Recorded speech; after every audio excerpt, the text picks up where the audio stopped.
Hey everybody, welcome back to Parkitect. It's been a while, over a year even, and in that year, a bunch of new stuff has been added to the game.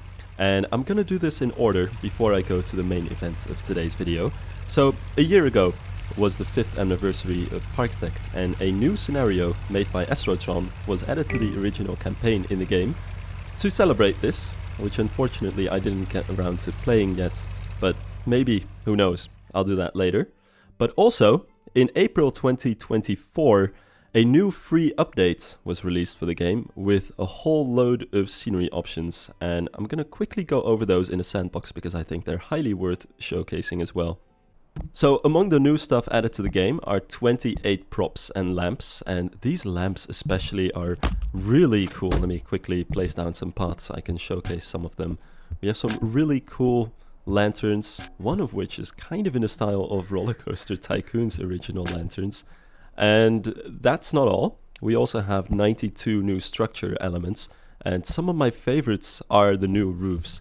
We finally have some other curvy roofs as well as very fancy spires, and it's kind of sad I didn't get to play around with these yet because they're definitely my kind of thing and the kind of thing that Parkitect was missing up to now. There are also some new fences, which I think are pretty cool, and let me find them. Here we are. So they also added some stuff like this, and also some new pillars to go along with them, like this cool little pillar over here. It's too much to showcase right now in just this very quick preview section, but do note that in total there are almost 120 new items, plus recolorability added to many previous items, so many things that used to be not recolorable in the game are now recolorable as well. So overall, that's an amazing free update. But really, the highlight is what came out today, because today is the 6th anniversary of Parkitect, and a new addition has been added to the game. That's pretty huge and game-changing, I think. So, and let me reiterate this is a free update. There is now, when you go to Scenario Editor, a new campaign editing mode, and this means that you can make your own campaigns, including campaign maps, and also hook them up to campaign scenarios that you can make yourself or that you can import from other people. And for instance, also connect these things so that people will have to play this scenario and only then they'll be able to move on to this scenario. It even creates all of the clouds that you see when you get new areas, and you can also make your own trophies that you give players when they finish one of your scenarios. And I'm not going to delve too deep into this, but I do want to showcase this with a really cool campaign mode made by AstroTron. So right now we are in a custom-made campaign by AstroTron, which has 20 different scenarios, and I've already unlocked all of it to get a quick look at it, but I didn't play with them yet. And for today, my main event is to play the first scenario in AstroTron's campaign mode, which is Delta-5. It's actually a little bit of an older scenario that he made quite a while ago, and I believe this entire campaign map is made up of a mix of all kinds of scenarios that he's made over the years. But overall, I think that's really cool. And this first scenario just states, welcome to Delta-5. HappyCo has hired you to build a theme park on this distant planet. Here you need to get tourists to spend their money and all of it. Big profits equal a happy company. It's always the usual kind of deal, isn't it, with Parkitect companies. The goals of this scenario are quite ambitious. We need to get 1,000 guests in the park in total eventually, and also have an operating profit of $2,200 a month, which is quite a lot. But let's take a look at it and see what the scenario is like before I go through this. Basically, we have just an empty plot of land and what looks to be some sort of base camp for some sort of planetary exploration. I really love some of the details on here, like the solar panels made out of roof pieces and this car that is actually made out of a real car that's supposedly realistic, but then just with all kinds of doodads on it to make it look like a sci-fi thing, just like this one. And then there are these tracks using the terrain painting to make it look like this car has driven all the way to this base camp here. Really cool. There's even the generators on the solar panels. Now we don't have too much to start off with, just a few coasters and rides, so without further ado, I suggest that I jump into the scenario and showcase what you can do also with some of the new pieces in this game. Let's give them a try. So here we go, and by the way, apologies if my voice doesn't sound too good. I've been sick for the past 2 weeks, and it was kind of difficult to also get the timing right to put this video out on time, and my voice isn't entirely up to snuff again, but with a little bit of cutting out some of the coughing, hopefully we'll be able to do fine. But just in case you notice anything, know that this is going on. It is what it is. Anyway, for my first coaster, I wanted to do something slightly inspired by Galactica in Alton Towers. Now this summer I went on a trip with Seeking the Thrill, which is a coaster enthusiast community, to the UK, and we visited a whole bunch of UK theme parks, one of which is Alton Towers. And for me it was a dream visiting this park finally, after watching POVs and just knowing about the legendary status of this park for so long. But Air, or actually it's called Galactica and has been for quite a few years now, was such a cool flying coaster, in a sense that it's kind of different from the ones that I've done up to that point. I think my experience with flying coasters up to that point was mostly Tatsu and Flying Dinosaur, or maybe even Fly in Phantasialand. But all these coasters are relatively intense. Definitely Flying Dinosaur in Universal Studios Japan, that thing is insane. And it's cool that Galactica has a more graceful, floating, flying kind of feel instead of heavy G-forces and intense elements. So it's that sort of small, close to the ground layout that didn't even go above the tree heights, because Alton Towers is not allowed to build above tree height, that I was mostly inspired by to build this coaster here. And I figured this valley right in front of the entrance is probably perfect to do this kind of thing. It also means that we have some really cool interaction with the paths.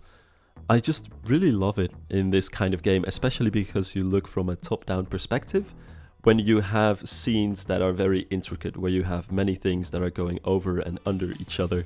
It's pretty cool to watch, and especially with a coaster type like this, I think you have some good opportunities to do things like that. So here we have some paths going over and under the flying coaster, interacting with some of the trains. And also the track itself, you know, it's quite simple, just kind of an out and back, but it still winds over and under itself quite a bit. And you also have that interaction with the terrain. The only downside to doing things like this is that sometimes it can be hard to keep your hitboxes in check. And I find this, especially in Parkitect, is kind of hard to do, because mostly you're not looking at things from a guest perspective, and you're also not looking at things up close. So every now and then, and this definitely happens a little bit too much in this episode, I build things that don't work. I might build a building that you would headbutt into if you ride the coaster. Eventually, when I when I test all my builds, that was weird, I usually end up realizing that people are going to butt their heads into a wall at some point, and I remove most of that scenery. But, you know, when you're watching this time-lapse, you might notice this sometimes. So don't pay too much attention to it. Eventually everything will be alright, but it definitely takes a little bit of trial and error sometimes. And also, in my case, sometimes looking at things off camera and actually taking a peek at things. Because also, I try to hold the camera still as much as possible when I do time lapses, just so that it doesn't move too much when you watch the video back. And I think it works pretty well for videos. I definitely think it's worth the effort, but at the same time it also makes you more prone to make little mistakes like that, because you're looking so much from one perspective and also kind of a distance as well, so you might miss some things here and there. But that's okay. In the end, we can fix everything, and it's also just a game, so don't have to worry about it too much. By the way, it was pretty fun to work on this station here, because it's sunk so low into the ground, into this little valley, and the exit and entrance path are almost kind of hidden, and you have the coaster coming out of the depths. Obviously that's also a little bit inspired by Galactica in Alton Towers, which also has this very low station, and the coaster really comes out from underground to do the rest of its layout, which is just really cool about Alton Towers coasters in general. and not to flex, but I recently went to Phantasialand, and I really love how Black Mamba does that as well. Their B&M invert coaster starts with an underground station that you can barely see from anywhere in the park, and then you climb up into this really cool lift hill structure and go through the entire layout. It's really cool. And speaking of B&Ms, my next coaster in this park is also a B&M, and a B&M floorless to be precise. And I was trying to figure out what I was going to do with some of these first elements, which is why I ended up taking some of that footage out. But eventually we got there, and we have a double helix kind of deal going on. And after that we head into the rest of the layout, which is quite large, really. Looking at that first helix, it's very tall, and this is definitely going to be the main star of the show when it comes to this park. This thing is going to be huge, it's going to have all kinds of scenery, and hopefully in the future, and I say hopefully, but I already know this is going to happen, it's going to interact with many roller coasters around the park and create some sort of flagship attraction, which is really what I was looking for with this thing. And at this point, I was trying to figure out how to curve this thing down into the valley, because that base camp looking structure that AstroTron placed there is, how do I say this, historical. You can't remove it, which I think was a good move to really force players to work with the theme and around some of the structures. But it was a bit of a pain in the butt as I was trying to work out this layout. But eventually we got to a decent sort of curve valley that wasn't too steep, because I am trying to watch the G-forces at least a little bit there. And after that we head into a mid-course brake run, because the layout is getting pretty long, and although floorless trains do have many seats on them because they have 4 per row, and you can even give them many rows as well, I really wanted to give this thing decent capacity. So after this we move into the second part of the layout, which is very different from the first part. It's very terrain conforming. It's almost kind of Alton Towers-y, a little bit like Nemesis, with that loop down in the ground and very low, and also lots of meandering curves and helixes all around it. So overall, I think a pretty fun layout. It took a lot of trial and error to get to where the layout is eventually, because I tried so many ways of adding a twist through the loop and different sizes of loops and helixes, but eventually this is what worked out best, and I'm pretty happy with the layout. The video doesn't accurately describe just how long it took for me to get this layout done. It was kind of embarrassing. What I do like to do when it comes to layouts in this game is have some areas that are very clumped together, and then some areas that are more spread out, and I think that goes for park layouts as well. So if we look at this coaster, for instance, it is obviously quite all over the place. It goes almost from one side of the park to the other side of the park, but at the same time it's always very close to other track of the same roller coaster, so we really have a sort of out and back feel. And there are some parts where it just winds over and under itself with meandering curves, even though it's so spread out. And I don't know, I just feel like that's a realistic approach to roller coasters, and an approach that makes layouts feel like they were trying to be crammed into a theme park. Because that's kind of the trap, isn't it? If you build a roller coaster on an empty slate, you can just go wherever you want, and you can make your layout very inefficient in terms of space use. But in real life, roller coasters are very often kind of a puzzle, trying to fit them into a pre-existing environment. So I think that's what you kind of get across by having layouts that are a little bit spread out, but at the same time also very clumped together in very small sections, or remain very close to their own track at all times. And of course here we also have some fun interaction with the flying coaster, which it goes over, which was also my goal here, to make sure that as many coasters as I can are going to be a tangled mess with a track all interacting with each other. And there's just something about ride interaction that is just so good. Actually, a few days ago I was cycling, minding my own business, when I was going underneath a train track, and there were trains going over it at the same time that I was going through underneath the track, underneath that bridge. And I don't know if any of you other theme park nerds are into this kind of thing, but my head just always goes, ride interaction, whenever something like that happens, and I'm just instantly hyped. I could be on a highway as well, and, you know, going underneath a bridge that a train goes over right at that time. It's just ride interaction, it's just always amazing. And I think this is definitely a thing from theme parks that for some reason applies for me in real life a bit as well. But, you know, maybe that's just me.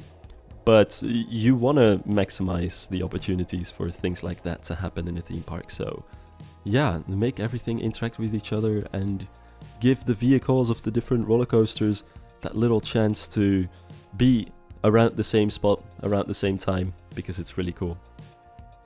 Speaking of really cool, by the way, one thing which I didn't really showcase in the preview section of this video is that there are loads of new basic shapes in the game, and one of them is that torus piece that you can use to make rings, which is really fun. I thought for a second about going overboard with some of those rings and putting them all around my coaster tracks. Eventually I ended up opting against it, but it could be a fun idea in the future, or who knows, if you make a Sonic the Hedgehog themed coaster, or a Superman 64 themed coaster, or maybe Olympics, you could make your coaster go through those rings. For now, I just decided to dress up some of my crazy sci-fi spires with those things. And I'm gonna be honest, I don't know what any of this machinery really is, or what it does. This is all just practically doodling, I would say. And I think that goes for my way of playing Parkitect in general. I never really get too much of a plan ahead. Also, not too many specific references. It's just get in the game, start building stuff, and see wherever my brain goes. It's a kind of Bob Ross sort of approach to this game, I suppose, which sometimes ends up with pretty messy things, and sometimes I'm also not happy with the end result and decide to do some things over. But it is fun that it's kind of as much a surprise for me what I ended up building as it is for you guys watching, because usually before I start building I only have a very vague idea of what kind of thing I'm going to do. That said, with launch tracks like this, it is always fun to give them that kind of scenery to make it look like some sort of tube or launch element or bridge or tunnel, or, you know, launches in general are really fun to theme in Parkitect. And a bit easier than lift hills as well, because lift hills always have that end and beginning piece that's a little bit awkward, because ideally you'd have some sort of curve for that, and we don't have all of those pieces in the game. But with launches, it's always cool to come up with what kind of thing you could do with it. And then with this station, I just got some inspiration from Pinterest in this case, actually, just looking up random sci-fi structures, going, I could do something kind of similar to that, and ended up coming up with the general shape that you see right there. And then I also decided to add some random bits and bobs of scenery here and there around the area, which includes this funky little pit that the coaster goes through. And it's not quite a ring, but I decided to make a diamond shape which the coaster can go through over here, because it felt like I wanted to have at least something here, and I have no idea what the point of this is, but it looks pretty cool. And I think, given the fact that this is, I think, the fastest part of the ride, because it's a very deep valley after the first element, it's a cool head chopper to go through a ring over there, especially after that very steep but curved drop, which is an element that actually works without banking. There are some curves that you can do without banking your coaster train, and if your hill is steep enough and you have a curve somewhere in that drop, you don't really have to bank it. It should usually be fine. Also, and maybe this goes without saying, but I'm always trying to pay attention when I build these launched coasters, that the first element directly after the launch needs to be the tallest, because after that it needs to be able to make the rest of the layout without, you know, getting stuck somewhere. And that is the danger with launches, because launches are never exact. You try to reach some sort of goal speed, but every now and then it'll definitely have some variety in there. So if your first element isn't the tallest element on your layout, the coaster train might be able to make it through the first element, but not the second element. So that's, I think, a very important design rule, which many people kind of intuitively follow on launch coasters, but every now and then I see a layout that kind of just breaks the rules. And this is a kind of rule, just like the forbidden techniques on Lego.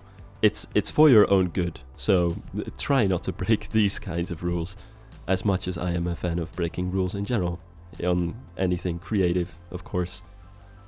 And here I started working on the food courts, because I kept getting notifications that my guests were getting hungry and thirsty, and I realized that I was so preoccupied with coming up with layouts for my coasters that I didn't think to even give them food and drinks, which is kind of horrible. But then again, please forgive me, because building coaster layouts is probably my favorite part of doing these Parkitect videos. There's just something about the coaster builder in this game that it's just so simple, but you can do almost anything with it. And the fact that the UI is basically Roller Coaster Tycoon's coaster builder, but in practice, the elements are way different because you can combine the different options like banking and curves and height, and especially once you start connecting track pieces, you can do many more things than you initially think. It's just so much fun, and it's very quick as well. So coming up with concepts and then translating it into something that you can actually look at usually only takes about half an hour when it comes to layouts. So yeah, with some of these videos, and especially the sci-fi videos where, you know, I have to be honest, it's not my absolute favorite theme, so I don't put that much effort into the scenery. The coaster layouts are my favorite part of doing these videos, and also my favorite things about showcasing the scenarios that I've built in the end. So yeah, personally, that's also where I'm kind of really happy with how my parks turn out. In terms of scenery, I definitely don't think I'm the very best, very honestly. But the coaster builder, I've gotten pretty well down at this point, and it's really fun to play with as well. So, what else can we do than build some new coasters? And while I was playing this, I already opened the park and opened my coasters, and as you can see, I'm making a very good amount of money with my B&Ms so far, which is also part of the strategy. Coasters in this game earn you a lot of money, especially if you build a good B&M. So gotta build those things and yeah, make use of them. And in this case, I had enough money to start building a expensive dueling coaster. And this dueling coaster specifically is probably one of my favorite layouts I've ever made in the campaign series in Parkitect, which I know is quite a statement, but as a racing coaster it ended up just working better than I expected, really. We have two Intamin accelerators right next to each other, which go into a launch, and then a very tall top hat kind of element, but it's more like just a regular airtime hill, followed by a large downward helix, and then some sort of horseshoe-like element, which you see more often on spinning coasters, and finally an Immelman into another airtime hill. And all this time they are almost exactly symmetrical, and one of them of course has slightly different curves than the other, so that they're not, you know, bouncing into each other when we go through some of these elements. They are just slightly offset, but for the timing it doesn't matter too much, and they are generally going through some of these elements around the same time, which is why I'm very happy with how these layouts turn out, and in general pretty happy with these coasters as an addition to this scenario. It took a lot of trial and error to also get the endings right, so I ended up cutting out a lot of footage, just like I did for the floorless coaster, of me just endlessly trying different variations and also checking their timing, because with these dueling coasters, getting the timing right can be quite a hassle as well. But eventually we got there, and I'm pretty happy with the end result. And I don't even know what to name these things. I ended up keeping everything in this park unnamed, so if anybody has any fun suggestions that you just came up with, let me know. But for now, everything in this park is a little bit minimalistic on that end, which, by the way, is just mostly due to my own feature creep on this video and the fact that I had a deadline, because I really wanted to put this video out today in time for the anniversary. So there are definitely some things where I dropped the ball, or maybe it wasn't quite as ambitious as I sometimes could be, but I had to make some cuts here and there just to make this doable. At the end of the day, it's just a regular work week for me as well, and a lot more stuff to do too. But overall, it was really fun, and getting back into Parkitect, especially after not really playing it much for so long, even though I did play it for a little bit, I just didn't make any videos of it, has been really fun as well. And if it weren't for the fact that time is a little bit limited, I would definitely play it more. It's down a little bit in my priority of games, to be honest, over the past year generally. But that's also just due to a lot of other things coming out, which I also think is something that a lot of people are probably experiencing. I think it's a little bit unfortunate for the game that it's coming out just as Planet Coaster has just released. And by that I mean the free update of Parkitect, of course, is coming out just after the release of Planet Coaster 2. And I think a lot of attention is going to some other places, but Parkitect has been receiving free updates for the past few years, which is really cool to see. So if you're watching this and you still don't have the game, or you haven't played it in quite a while, and just the notification of this video reminded you of the existence of this game again, definitely give the new update a try. And if you don't have it yet, give the game a try, because it's very much worth the money, I think. And a lot of passion has been put into this game even after its original release. Plus, and this feels like a little bit of a weird place to say this, but I might as well, because I've been told I can say this, a new DLC is on the way. And I don't know anything else about this. I have no idea when it's going to drop or what it's about. I just know that a new DLC is in the works somewhere. So be on the watch for that as well. There's a lot of exciting stuff happening when it comes to this game. And here's my attempt to get back into it. And also, I am hoping to do more scenarios from AstroTron. I don't want this to just be a one-off, because, well, whenever I play this game, it's just really relaxing too, especially compared to some of my other builds and videos. It's a bit more chill and less pressure, and more of an overall reliever of stress and anxiety. So love it for that. And that's actually pretty huge if a game can do that. I don't know about you guys, but for me that's always been one of the biggest draws to creative games like this. It is, of course, doing creative stuff, which I find really fun in general, but when a game can make you relax and feel less anxious in general, that's absolutely huge. And I think Parkitect does it really well, and it's just really fun to play through these scenarios. Now, back on topic, by the way, I decided to add one last coaster to this park, and it's something that this park really needs to be a bit more family friendly, I think. It's a junior coaster with a pretty simple layout that interacts with our Intamin hydraulic launched dueling coasters as well. So there's that roller coaster track spaghetti that I was looking for.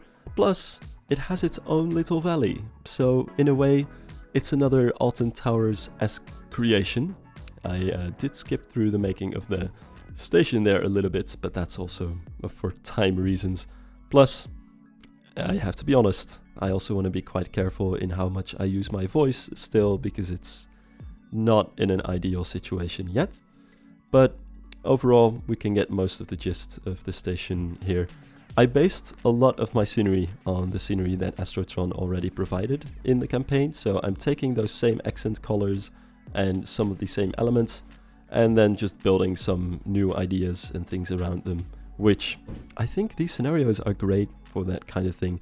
AstroTron has a habit of putting more scenery in the scenarios than I did for my campaign scenarios for the original in-game campaign and Taste of Adventure DLC, but I think it also works for a sort of slightly different play style.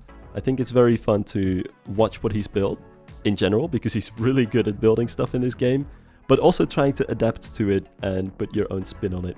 Whereas my maps were usually well, just a themed entrance building or something like that with a loose theme. And other than that, just giving people a start, but not much more to work with. A bit more roller coaster tycoon-esque scenarios, I would say. But here, the scenery is more detailed and more worked out, and gives scenery-oriented players like me a bit more to work from as well. So I ended up doing that for this scenario, but I think that kind of strategy works for most of AstroTron's scenarios, especially when we start going into some themes that I'm a bit more familiar with or find more fun to work on. Because sci-fi, I think, is always a bit... it takes a lot of effort to do some of the scenery, whereas I'm really just a fan of architecture and real-life architecture and cultures and stuff like that, and you don't always see that as much in sci-fi themes. I do have some ideas on how I could experiment, for instance, with doing Art Deco sci-fi or steampunk in all kinds of different settings. Things like that, I think, are what make sci-fi really interesting. I think the Disneyland Paris Tomorrowland is a good example of that. Plus, it makes a futuristic theme very future-proof, because it doesn't end up looking retro if it starts being caught up too much by modern architecture standards. So it is really fun to mess with where sci-fi could touch other themes, and I think that's really cool. But just sci-fi on its own, or a space theme, is something that's a little bit harder for me to get creative in. That said, it was a very fun test for some of the new pieces here, and I really do like the station of the floorless coaster in that general area. It is a really cool mechanical look to it. What also works for this theme, I think, is having a monorail. So usually I forget to put tracked rides in my scenario playthroughs, because you have to make those things fit into your layout of the park, and it's quite difficult to do that when you're just doodling away at a park, essentially.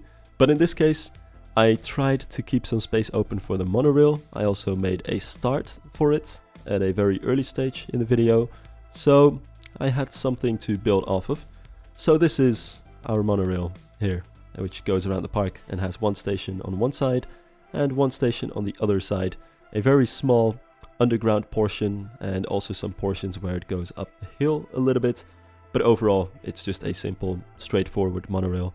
It just works so well for the sci-fi theme, because the monorail cars look a little bit futuristic. And then there's of course the fact that the monorail itself is a kind of futuristic, although I guess it's also a little bit retro futuristic mode of transport as well. That reminds me that I've been watching videos on monorails recently. I don't know if anybody else is a Tom Scott enjoyer, but I am. He's a YouTuber who makes videos, or made videos, because he's retired, about all kinds of things that are interesting to know or interesting to see. And he's made a couple videos on monorails, mostly explaining why monorails are not very useful, except in a very, very niche select few cases. And it's funny that his war on monorails has caused him to make multiple videos on them now. I think they're really interesting and really fun, nerdy stuff. But there are some good monorails in this world. And as a matter of fact, I actually visited one a couple days ago. I went to Dresden in Germany, just on a quick solo trip. And there they have a unique monorail funicular. And that thing also just screams steampunk, sci-fi kind of aesthetic, but from 100 years ago. It's really cool, and actually it's making me come back to my statements that I made about sci-fi. There are so many kind of interesting machines and machinery and modes of transport that you can play with in a sci-fi theme. From a kinetics standpoint, sci-fi is really cool to play with. And yeah, that's a weird tangent to make, but I really just wanted to flex that I rode a monorail this week. That's all there is to that story. But seriously, if you're ever in the area and you're interested in all kinds of technical marvels or transit, definitely visit the suspended monorail funicular of Dresden, because it's a unique thing. It's kind of similar to the one in Wuppertal. It's also made by the same man, I believe. but it's the only funicular of its kind and a weird once-in-a-lifetime sort of transit experience.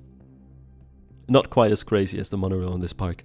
This is just your standard theme park monorail, but you'll typically find monorails in theme parks, but not in real life, because monorails are just not that good.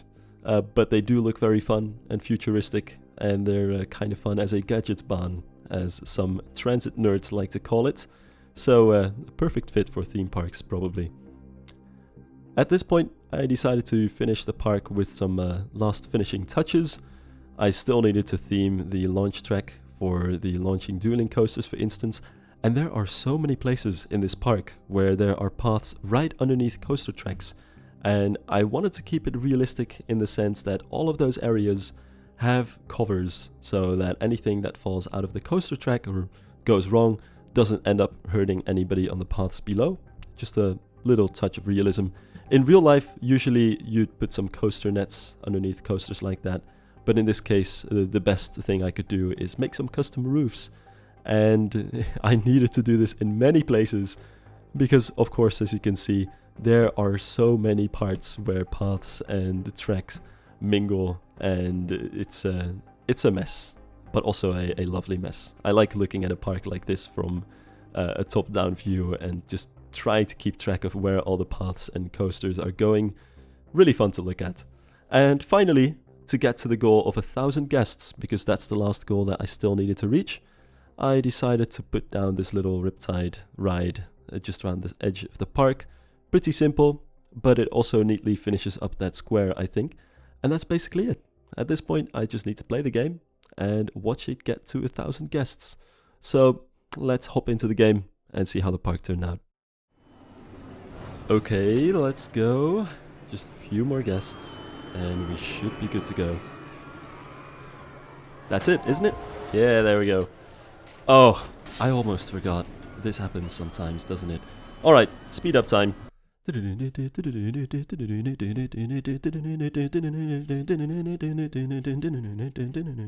Oh yes, here we go. Alright, we made it. Now, let's quickly look at some of the stuff I've made. First of all, our little unnamed flying coaster. Galactica inspired, I would say. Going up the hill out of our weird launching station contraption, and also having that sweet interaction with some of these rides. I just realized I don't have a cover over here, but I'm sure they're gonna behave themselves in this train. Or maybe we'll do some fly-esque shenanigans where people are not allowed to have anything in their pockets or anywhere on their clothes while they're on this ride. Who knows? And with a lying down section, and also this dive loop kind of element, and finally a lie to fly, we have an interesting climax to this coaster that's a little bit more intense than the rest of this layout. And I'm gonna follow a person actually instead of a train here. That was a bit of an accident. But here we have our floorless coaster making their way through this complex park. It has a bit of a janky zero-G roll because I ran into some issues with the other coaster tracks there. But I do love this section where it does the double helix and it interacts with the launch coasters, as well as the launch coaster station, which is all very tightly packed together down into this loop between all of this path work. And also, look at that, interacting with the gyro drop tower and also the station of the junior coaster. This thing touches so many stations, that's kind of unusual. And finally, we are interacting a bit with the motion simulator, but is that thing running? Okay, it is running. Very good. So yeah, that's it for the floorless coaster. I just noticed there's a little bit of lag. I'm sorry about that on the video. It's not actually the game lagging. It is, for some reason, my recording lagging, and I'm not entirely sure why, but I also don't know how to fix it. Hopefully it's not too bad. Anyway, here we have the launch coaster, which for some reason is not synchronized here. It's a bit of an oopsie, but that's the stuff that happens naturally in the game, and that I would say is a realistic touch as well, because in real life you'll often find that dueling coasters aren't exactly fairly dueling, but with a launch like this it feels even more unfair because it's really getting quite a head start there. As you can see, The yellow one easily won there, so let's check another ride. They're still going, despite the weather. And it looks like white is gonna win again. They got a very slight head start again. But I do love the way that they are interacting on these elements and also mirroring each other and doing so many of these elements at the same time. Plus those hills where it's actually a little bit different and you see the timing difference as well. And actually black won that one, just barely.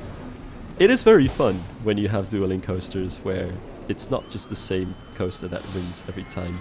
On this one, I think white wins mostly, but that's also fairly realistic. And finally, let's wait for this bad weather to be over and get a quick POV in of the junior coaster, which is pretty simple and really straightforward, but still a necessary addition, I think, to the park, to also have something that the kids can ride, because most rides in this park are quite intense, so I think this is a nice inclusion as well. Just a simple roller skater, as we sometimes call him. With that very slow and controlled helix. That is a super long train, by the way. Might be my longest train on a kiddie coaster yet. And I just noticed I needed to remove those supports. So, very good that I am watching this, because we are going to fix that right away. We'll just leave it hanging. Better than whatever it just now did. You didn't notice any of that, obviously. So, yeah, that's it for this crazy mess of a park, with crazy weather also apparently. I'm sure you noticed in the time-lapse that the weather wasn't usually this bad, but I don't know what's up with it right now. Oh, and look at the metro-esque monorail making its way around the park as well. Overall, I'm pretty happy with it. I really like the layout. Maybe on the detailing it's not quite what I sometimes would go for, but the layout of the park and the way the rides are interacting with each other, really fun. And the new elements are sparse, but definitely a very welcome inclusion to the game, and I think on some of the other themes are going to be even more handy. But I just love some of these new fences and the new basic shapes that we get to play with as well. So hopefully this was a nice foray into Parkitect for you again, as much as it was for me. And if you don't have to, I just noticed I left this thing hanging. Well, we're gonna fix that eventually, no worries.